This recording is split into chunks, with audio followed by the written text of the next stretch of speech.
오늘은 요한복음 18장 28절에서 40절 본문의 말씀을 통해 진리에 속하라, 진리에 속하라는 제목의 말씀으로 함께 나눌 때 세속적 방법이 아니라 순전한 믿음으로 성공적인 삶을 살아가시는 모든 성도님 되시길 주님의 이름으로 축복합니다. 일본에서 20년 전에 출간했다가 50만 부가 팔린 책 간다 마사노리의 비상식적 성공 법칙이라는 책이 있습니다. 비상식적 성공 법칙. 이 책은 상식을 뒤엎는 거칠고 직설적인 저자의 성공 철학이 들어있는 책입니다. 50만 부가 넘게 팔렸습니다. 그는 성공은 악의 감정에서 시작된다고 이야기합니다. 성공, 즉 돈도 부유해지고 마음도 부유해지는 그런 성공을 하기 위해서는 마음의 부자가 되기보다 먼저 돈의 부자가 되어야 한다고 말하면서 악의 감정을 사용해야지 빠른 성공을 이룰 수 있다고 그는 말합니다. 그가 말하는 이야기를 제가 읽어드리겠습니다. 우선은 자신이 가진 악의 에너지를 활용해서 단기간에 금전적으로 안정궤도에 오른다. 그런 후 마음도 풍요로워지도록 필사적으로 노력한다. 즉, 돈과 마음을 동시에 겨냥하는 것이 아니라 일단 돈의 우선순위를 두고 그런 다음에 필사적으로 마음을 연마하는 것이다. 그렇다면 악의 에너지를 활용한다는 말은 무슨 뜻일까? 악의 감정은 질투, 적대심, 체면, 허영심과 같은 감정이다. 우리는 일반적으로 이러한 부정적인 감정을 마음에 담아서는 안 된다고 배웠고, 그렇게 알고 있다. 긍정적인 사고를 절대적으로 믿는 이들이 가장 혐오하는 감정이기도 하다. 그런데 사실 악의 감정은 높은 에너지를 갖고 있다. 악은 성과는 플러스와 마이너스로 극성이 다를 뿐 에너지라는 관점에서 보면 엄청나게 강력한 에너지를 가지고 있다. 악의 감정은 인간의 본성이기 때문에 부정한다 해도 소용없다. 성공하고 싶다면 인정하라. 그리고 그 에너지를 망설이지 말고 활용하자. 라고 그는 이야기합니다. 사랑하는 성도 여러분, 이 책의 주장에 대해서 여러분은 어떻게 생각하십니까? 부정적인 감정을 적극적으로 삶의 에너지로 삼으면 정말 부자가 될 수 있을까요? 부정의 힘으로 일군 부유한 삶의 터전위에 나중에 건강한 감정이 정말 뿌리내리고 자랄 수 있을까요? 그의 논리에 따르면 부정적 에너지로 부자가 될 수 있고 쉽게 그런 다음에 부자가 된 이후에 얼마든지 행복한 감정을 얻을 수 있다고 말합니다. 이 단순한 논리, 많은 사람들이 돈과 마음을 동시에 얻으려 하니까 못 얻기 때문에 먼저 돈을 얻고 악한 에너지를 적극적으로 활용해서 그다음에 마음의 평화를 얻어야 된다.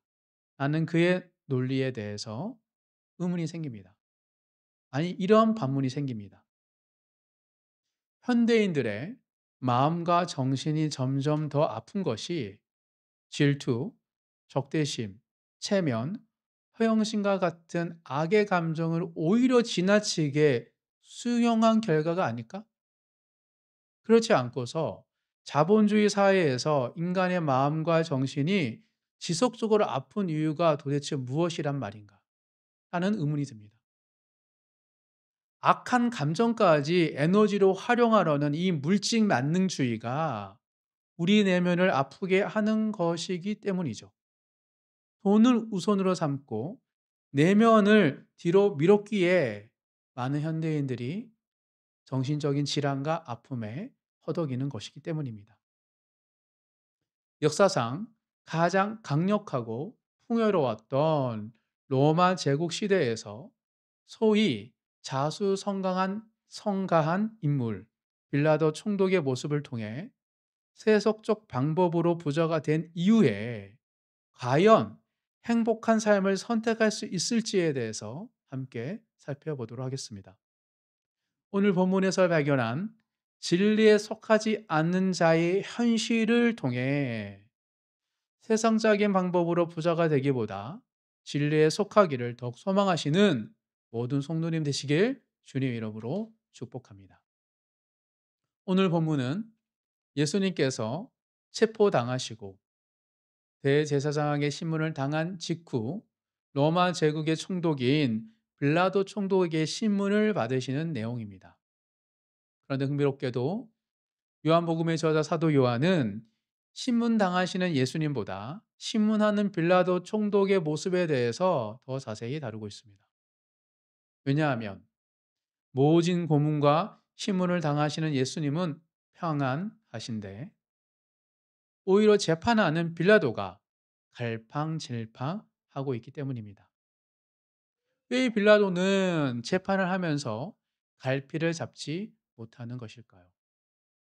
빌라도 입장에서 그가 겪은 것을 크게 세 가지로 살펴보면서 세속적 성공을 이룬 다음에 과연 행복의 열매를 얻는 것이 가능한지에 대한 제가 깨달은 것을 함께 나눌 때 큰 은혜가 있으시길 간절히 소망합니다.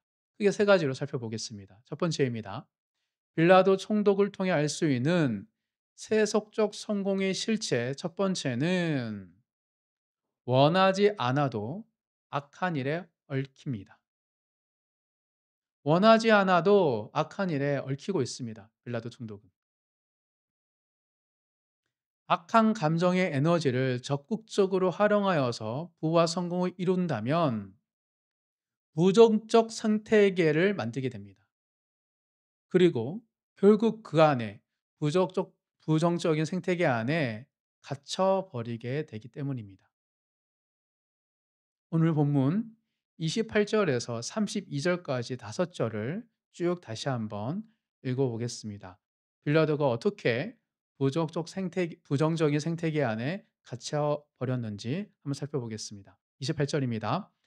그들이 예수를 가야바에게서 관정으로 끌고 가니 새벽이라 그들은 더럽힘을 받지 아니하고 유월절 잔치를 먹고자 하여 관정에 들어가지 아니하더라.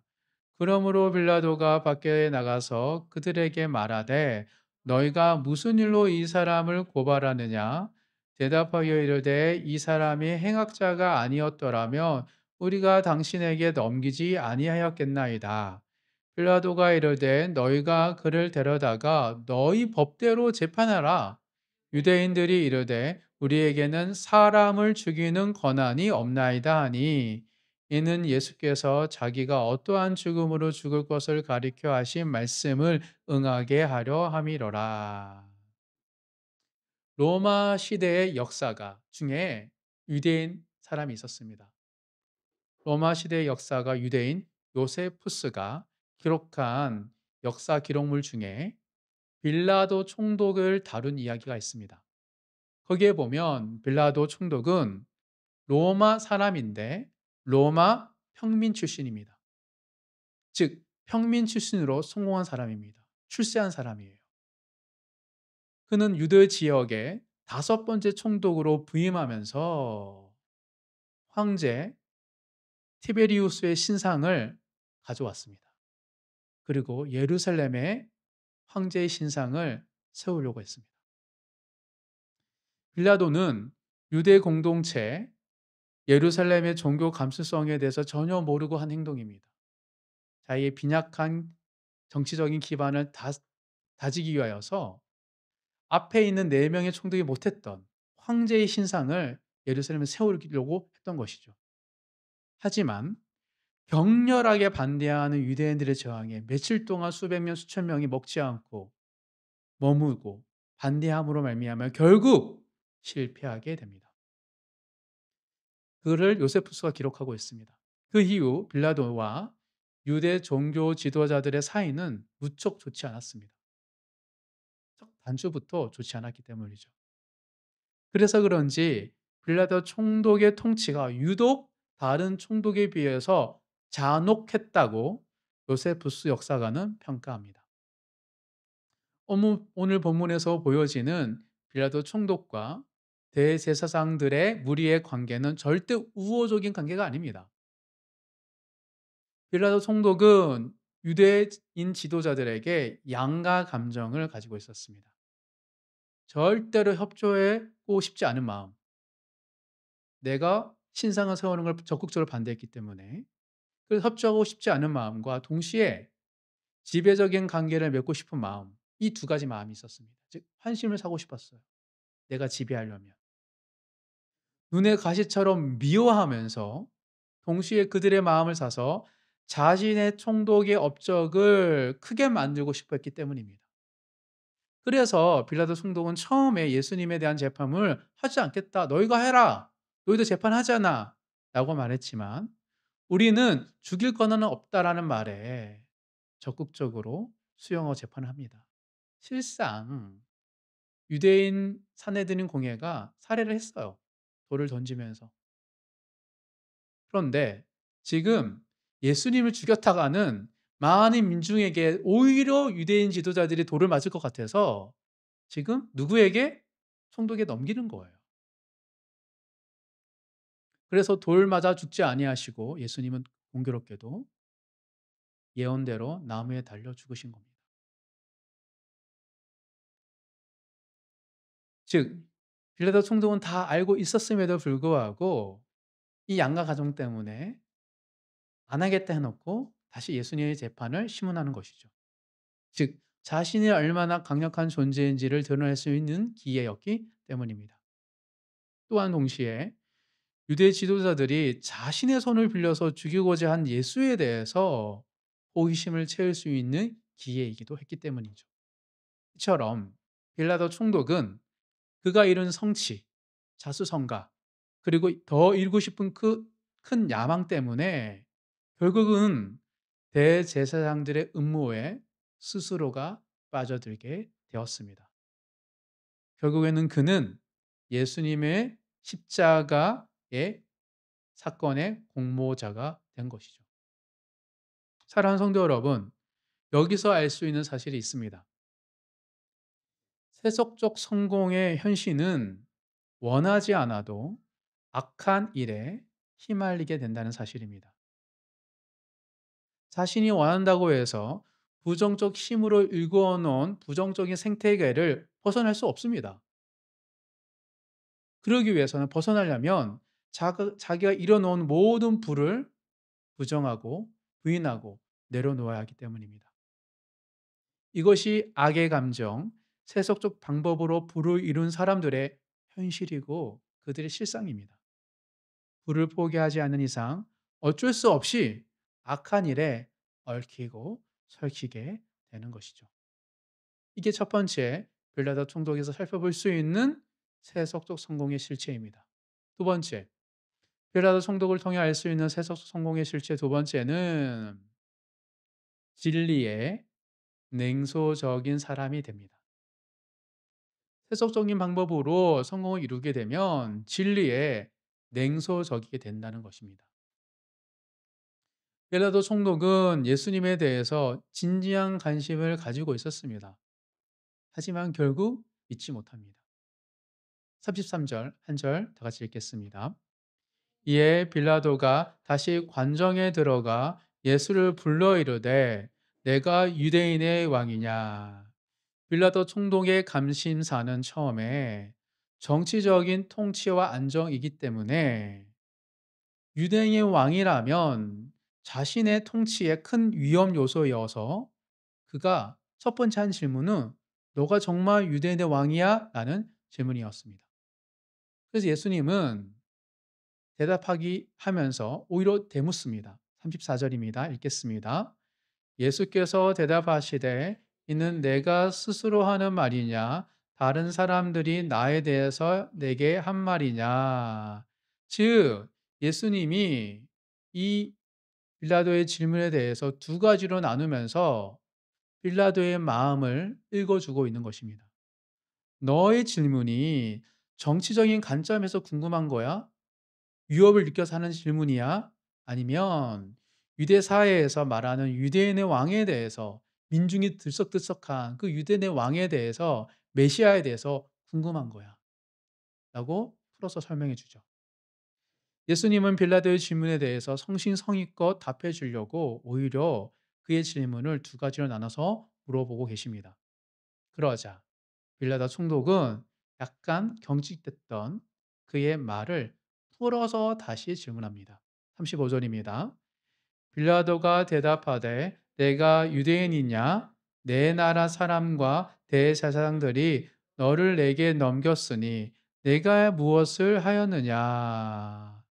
예수님의 답변에 빌라도의 오해가 여지가 조금 사라지면서 경직되고 긴장된 게 사라지면서 이게 다시 한번 예수님에 대해서 도대체 왜 유대인의 왕이라고 많은 민중이 따르는데 왜 제사장과 지도자들은 너를 나한테 팔아 주려고 해?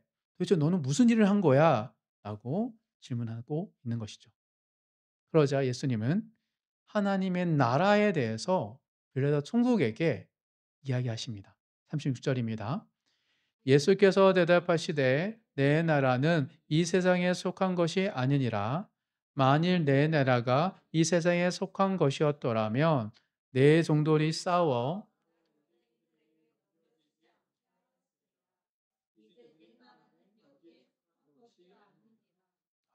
이렇게 지금 빌라도 총독에게 예수님께서 하나님의 나라에 대해서 선언하시고 선포하고 계십니다.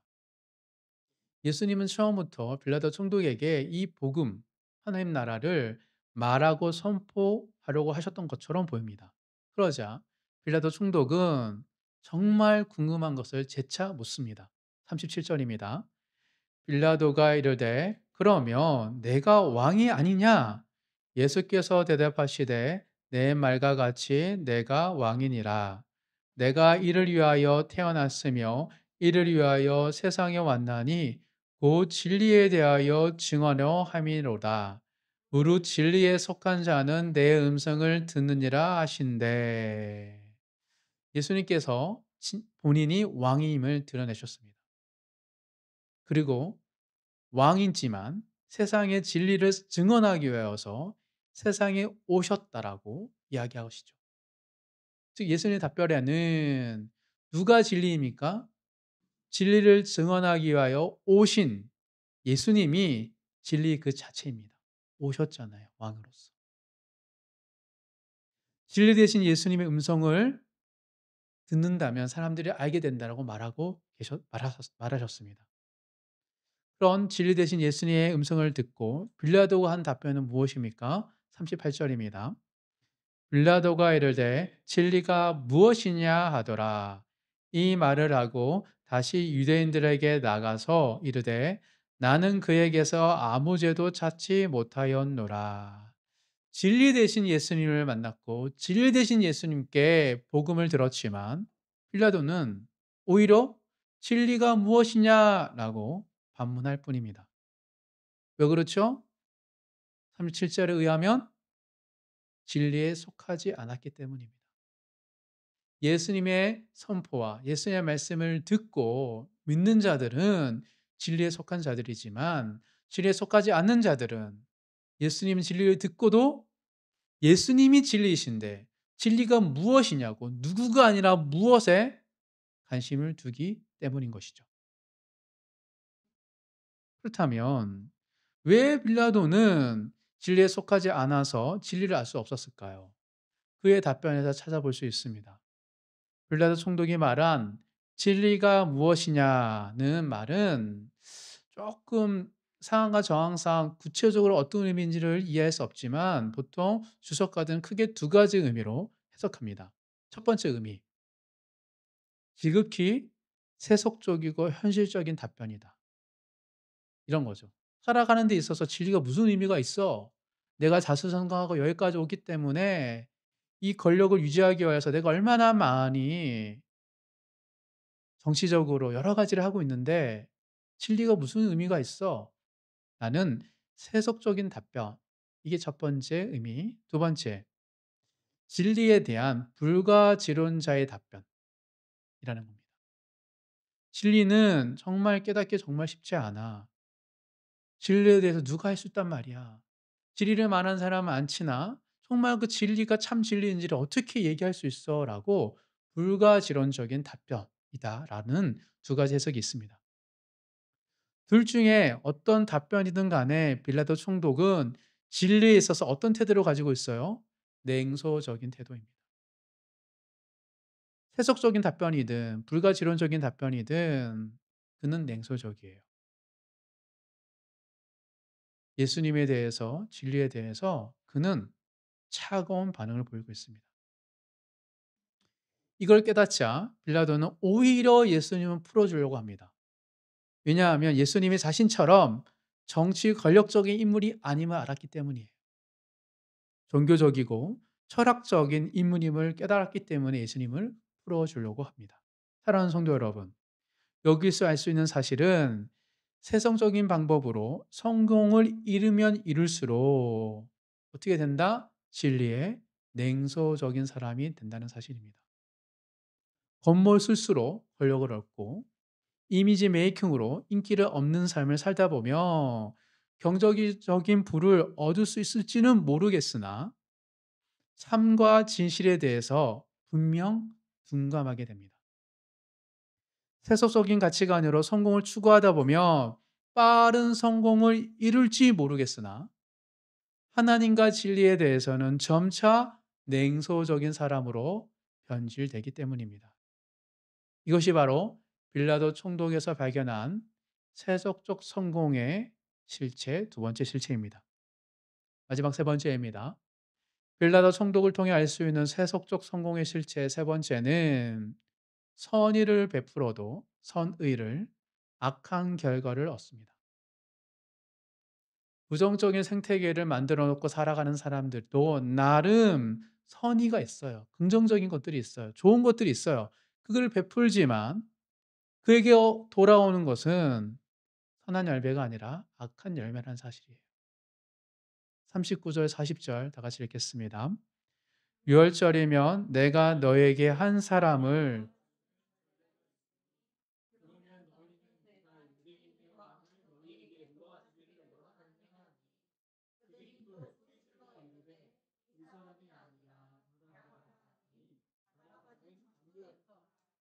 유월절 기간에는 세계 각지에서 모여든 유대인들로 예루살렘에 인산일을 이룹니다. 즉 사람이 엄청 모이는 거예요. 그러면 불미스러운 일들이 자꾸 생기죠. 싸우기도 다투기도 하고. 총독의 입장에서 명절은 가장 긴장되는 순간입니다. 왜냐하면 밀란이 일어날 수 있기 때문에. 그래서인지 로마 제국의 역대 총독들은 유월절 명절에 재수 한 사람을 풀어주는 정치적 행위를 했습니다. 유대 지도자들과 관계를 유지하려고 하는 정치적 수단인 것이죠. 어떤 이유든 간에 한 사람을 풀어줬어요, 무조건. 어떻게 보면 유월절 명절의 의미, 패스오버, 구원받는다. 그런 유월절 명절의 의미를 로마 제국도 존중하고 동참한다는 의미 차원에서 유대인들의 독특한 절기를 지지한다는 관대한 정치 행위입니다. 전례이긴 하지만 그래도 현 빌라도 총독의 선의가 있어야지만 가능한 재량 행위였습니다. 즉 빌라도 총독은 자신의 재량권을 발휘해서 재수한 사람을 무조건 석방하려고 하고 있습니다. 즉 빌라도 총독 입장에서는 선의를 베푼 거예요. 그런데 왜 빌라도는 선의를 베풀면서 유대인 무리들에게 예수님을 석방할지 물어본 것일까요? 예수님을 죽이려고 고발하는 이들에게 예수님을 석방할지 물어보는 것은 그들을 모독하는 것으로 보여질 수 있습니다. 실제로 빌라도 총독은 예수님을 심문한 결과 예수가 반역을 할 만한 위험한 인물이 아님을 깨달았습니다. 그래서 예수님을 석방하면서 동시에 전례로 한 사람을 풀어주는 것을 퉁치려고 하는 얄팍한 꼼수를 부리는 거예요. 놀랍게도 자기가 선의를 베푸면서도 꼼수를 부리는 그 마음. 이게 세속적인 방법으로 부를 이룬 사람들이 가지고 있는 민낯입니다. 그러자 그 꼼수를 부리니까 대제사장의 무리가 일제히 소리를 지릅니다. 그리고 가장 위험한 인물 바나바를 풀어 달라고 요청합니다. 바나바는 강도이면서 최근에 가장 큰 소동을 일으킨 인물입니다. 근데 추적가들은 예수님의 좌편과 우편에 있는 함께 죽었던 사람들의 무리의 수장으로 바라바를 이야기합니다. 원래 그 가운데 서서 죽어야 할 존재가 바라바, 강도이며 밀란을 일으켰던 인물인데 지금 누가 대제사장 무리가 바라바를 풀어 달라고 한 거예요. 즉 총독 입장에서 오늘 당일날 있어야 할 사형 선고에서 가장 핵심 인물인 바라바를 풀어 달라고 하니까 너무 껄끄러운 인물이고 너무 선의를 베풀었는데 가장 악의로 다가온 결과인 것이죠. 사랑하는 성도 여러분, 복잡한 정치 역학 구도와 이해관계 속에서 빌라도 총독은 자신이 하는 선의조차 교묘한 방법으로 제시합니다. 이게 너무 많은 생각을 하게 되면 사람들이 주고받고 이런 것들에 대해서 이렇게 꼼수를 부리게 됩니다. 그리고 빌라도의 선의는 어쨌든 선의입니다. 선의는 유대인들의 악의로 돌아오게 됩니다. 가장 주동자 바라바를 풀어주게 되기 때문이죠. 여기서 알 수 있는 것은 세속적인 성공을 이룬 다음에 자신이 원하는 결과를 얻을 수 있다는 생각은 엄청나게 비현실적인 생각이라는 사실입니다. 로마 제국의 총독 빌라도조차 자신이 원하는 것을 얻지 못하고 있습니다. 그가 선의를 베풀어도 돌아오는 것은 가시덤불과 엉겅퀴이기 때문이죠. 따라서 악의 감정을 에너지 삼아서 이룬 땅에서 선한 열매가 얻을 수 있다는 생각만큼 어리석은 생각은 없습니다. 이것이 세속적 성공에 가진 이면의 현실입니다. 그렇다면 이 불의한 세상에서 우리는 부정적 에너지가 아니라 무엇을 의지하며 살아야 할까요? 공교롭게도 강도 바라바의 이름의 뜻은 히브리어로 아버지의 아들입니다. 아바의 아들. 바라바란 이름 자체가 아버지의 아들입니다. 아버지의 아들이라는 강도 바라바를 살리기 위하여 참 아버지 되신 하나님의 아들 예수님이 대신하여 십자가에 달리시게 된 것이죠. 악한 감정의 에너지로 부와 성공을 이루는 세상 속에서 놀라운 방법으로 하나님의 뜻이 이루어지고 있는 것입니다. 따라서 그리스도인들이 의지할 것은 복음에 대한 하나님에 대한 믿음입니다. 진리에 속한 것, 그리스도 안에 속한 것, 그 자체에 놀라운 힘과 능력이 있기 때문입니다. 우리의 짐을 대신하여 짊어주신 예수님을 믿는 믿음으로 살아갈 때 가시덤불과 엉겅퀴는 사라지고 우리가 믿음을 심었던 그 결실에 대한 30배, 60배, 100배의 결실이 맺어지기 때문입니다. 말씀을 정리하겠습니다. 진리에 속하지 않는 이들의 성공 철학이 만연한 세상에서 우리가 꼭 알아야 하는 부정적 감정을 이룬 삶의 실상에 대해서 빌라도를 통해서 함께 살펴보았습니다. 빌라도 총독을 통해 알 수 있는 세속적 성공의 현실 세 가지는 첫 번째, 원하지 않아도 악한 에 얽히게 된다. 두 번째, 진리의 냉소적인 사람이 되어버린다. 세 번째, 선의를 베풀어도 악한 결과를 얻는다 였습니다. 우리를 대신하여 십자가에 달려 죽으신 예수를 믿는 믿음으로 살아갈 때 이 모든 가시덤과 엉겅퀴는 거두어지고 열매 맺는 삶을 살아가시는 모든 성도님이 되기를 간절히 소망합니다. 세속에 물들지 마시고 진리에 속한 자로 세상의 빛과 소금이 되시는 모든 성도님 되시길 주님 이름으로 축복합니다.